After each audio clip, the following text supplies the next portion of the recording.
Aujourd'hui, je parle de l'anxiété. Ça fait rire quand je parle d'anxiété très souvent parce que c'est quelque chose qu'actuellement je vis plus vraiment. L'anxiété, c'est vraiment notre imagination, notre capacité à se dire qu'on peut vivre telle ou telle situation. La projection de notre imagination, que quelque chose d'affreux ou que ça pourrait mal se passer, c'est vraiment cette projection-là qui nous fait vivre dans cette angoisse, dans ce stress, dans cette anxiété. Alors que si notre imagination était positive, l'anxiété liée à celle-ci n'existerait pas. En fait, pour tout vous dire, j'ai grandi dans une famille, je fais mon masque en même temps, ok, où je pouvais me faire taper dessus si je nettoyais pas bien mon visage, ok, ou si je nettoyais pas bien mes mains, ou si je faisais pas le balai d'une manière. Bref, donc moi, vous voyez, l'anxiété et l'angoisse, je suis née dedans, j'ai grandi dedans, enfin de peu loin dont je me rappelle, et j'ai vraiment été bercée par ça. C'est quelque chose qui m'a apporté beaucoup de mauvaises choses au niveau de ma santé. On est angoissé, on est tellement angoissé qu'on s'empêche de vivre.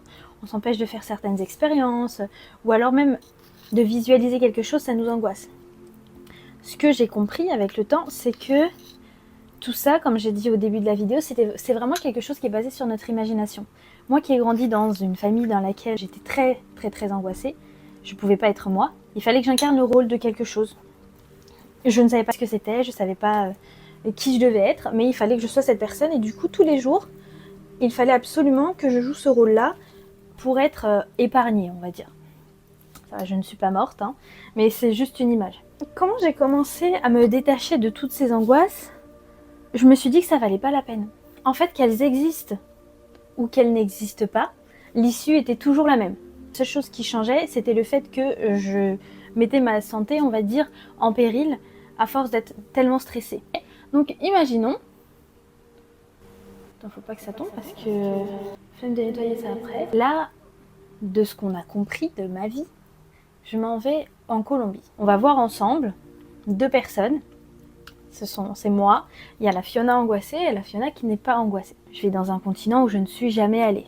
J'y vais avec un sac, j'ai pas de billet de retour, je vais dans un pays avec lequel je parle pas la langue couramment en fait, je le comprends, mais je parle pas couramment la langue, et j'y vais toute seule. Ok? J'ai 1001 raisons d'être angoissée, on est d'accord. Mais imaginons cette expérience, je la vis en étant angoissée, la Fiona angoissée. À votre avis, quel goût elle aura?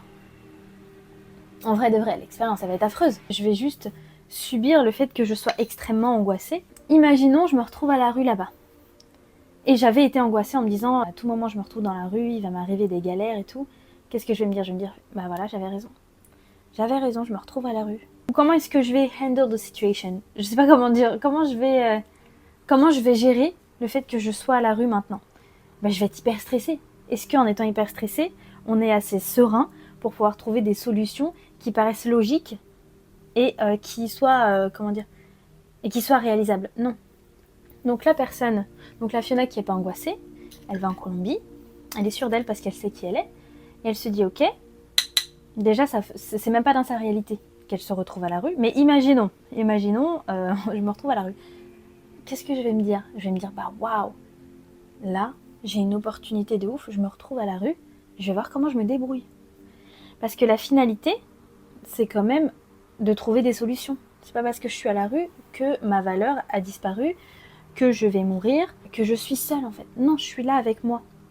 Donc même si je me retrouve à la rue, je reste toujours cette personne.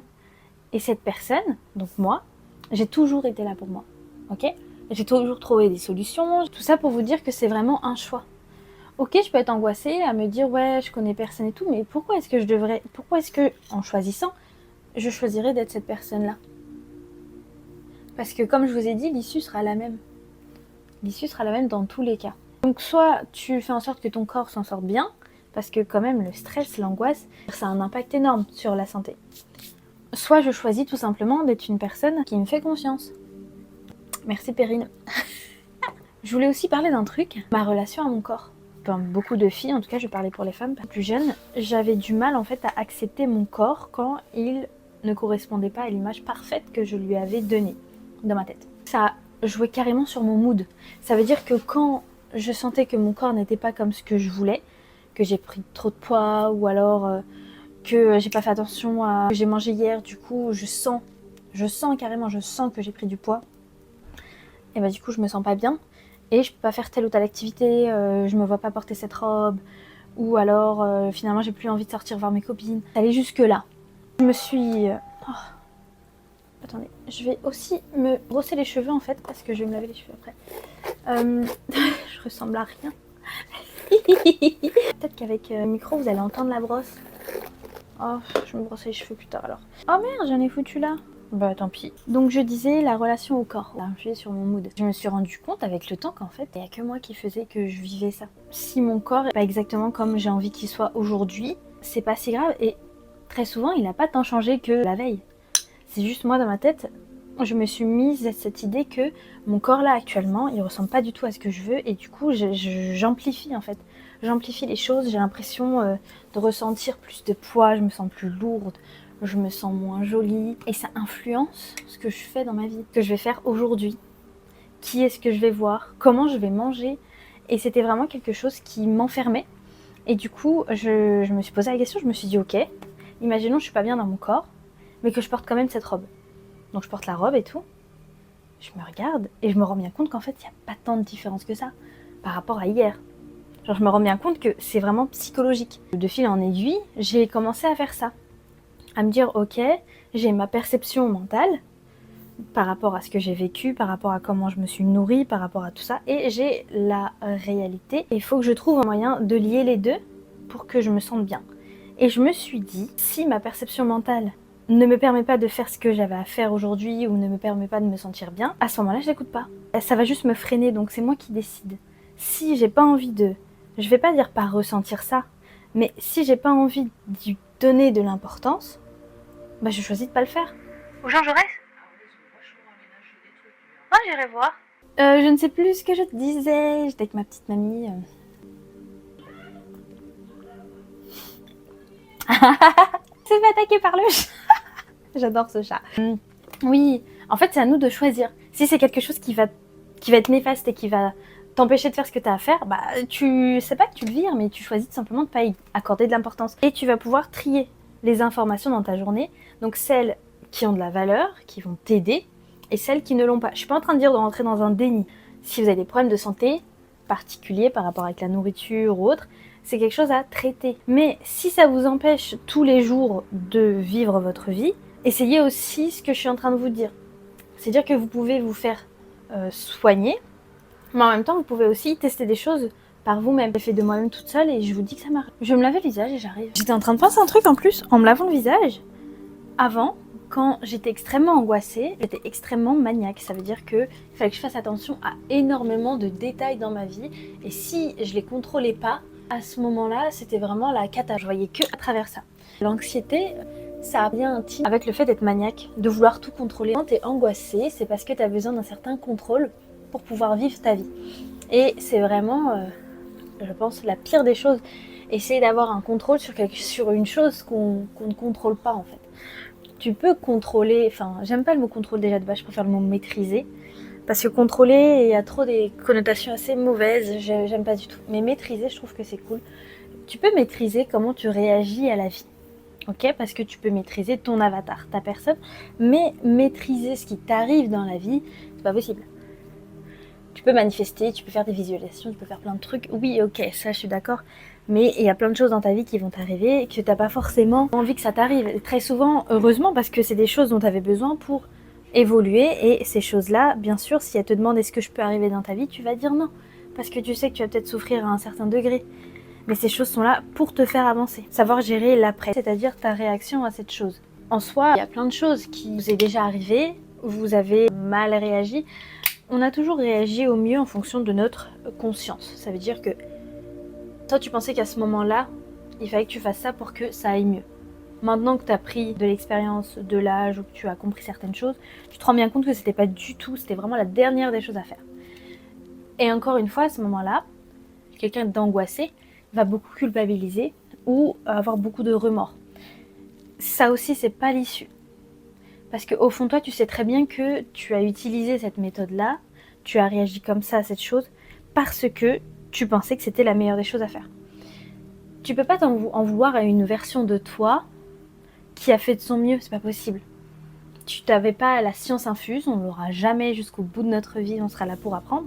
Mais pardonne-toi le fait que t'as pas pu voir ces choses-là, que du coup ça t'a fait perdre cette personne dans ta vie.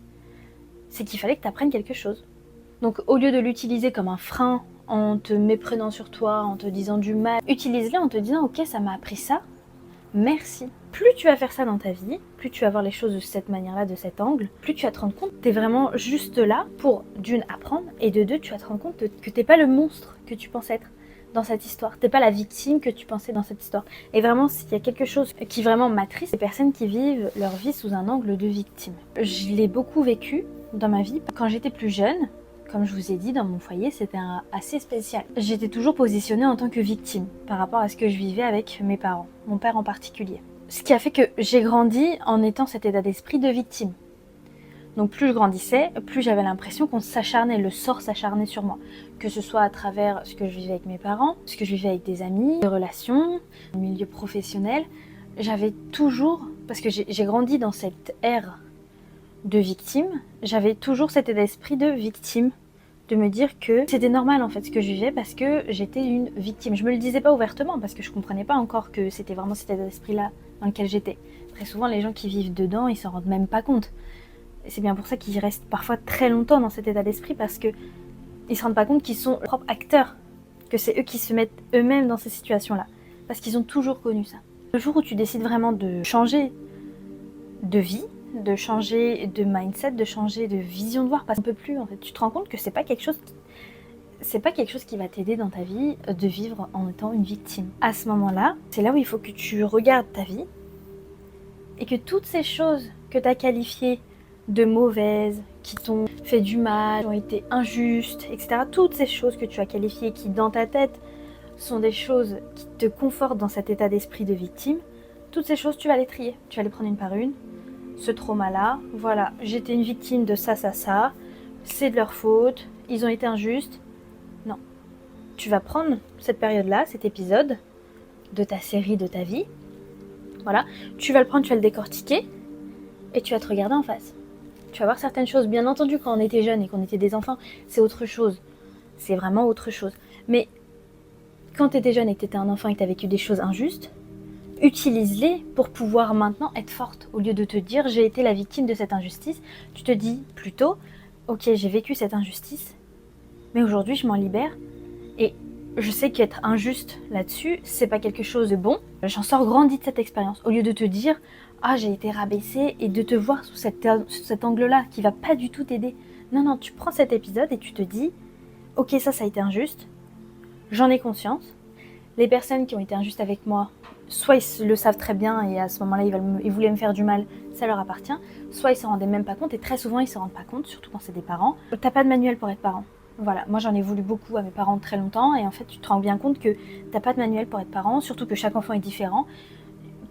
Ça sert à rien de leur en vouloir, c'est des êtres humains qui ont eux-mêmes leur trauma en fait. Donc vous allez juste vous engouffrer dans un truc super long, vous allez passer à côté de votre vie en fait et de vous-même, parce que moi je vous le dis, pour s'aimer entièrement, pour s'accepter entièrement, les parents c'est important d'être en paix, on va dire, avec eux. Ce qui m'a beaucoup aidé aussi, c'est d'être en paix avec eux. Même après tout ce qu'ils ont pu faire ou ne pas faire, c'est d'être en paix avec eux qui m'a apporté aussi de la paix. Bref, c'était la parenthèse des parents. Donc tu prends cet épisode-là et tu l'utilises à bon escient. Parce que tu as le choix. Tu as un cerveau. Vous vous rendez pas compte à quel point on a le choix de vivre tout ce qu'on veut. Donc tu prends cette expérience, tu la vois de manière positive, tu fais en sorte qu'elle t'apporte quelque chose dans ta vie actuelle. Et plus tu fais ça avec les différents épisodes de ta vie, plus tu te rends compte qu'en fait ta vie, t'es pas tant une victime que ça en fait. C'est toi qui choisis un peu ce que tu vis, comment est-ce que tu le vois, avec qui est-ce que tu gardes du coup avec toi, qu'est-ce que tu retires, qu'est-ce que tu vois de loin, qu'est-ce que tu vois de temps en temps. C'est vraiment toi qui choisis tout ça. En fait, t'es vraiment l'acteur de ta vie. Et c'est ça qui est trop cool. Donc, au lieu de sortir d'un endroit où tu vas être angoissé, pose-toi, pourquoi je suis angoissée? Et ça aussi, c'est quelque chose qu'on a du mal à faire quand on est angoissé, on ne veut pas aller en profondeur, on ne veut pas savoir pourquoi. Mais du coup, qu'est-ce qui se passe quand tu veux pas aller en profondeur et que tu veux pas savoir pourquoi t'es angoissé? Cette angoisse, elle te tient comme ça. Voilà, elle fait de toi sa marionnette. Parce que tant que t'as pas mis le point sur pourquoi t'es angoissé, c'est elle qui te contrôle. Demande-toi pourquoi. Est-ce que c'est parce que c'est une habitude? T'as l'habitude de gérer les situations de ta vie en étant angoissé, du coup c'est la première des choses que tu ressens quand il t'arrive quelque chose.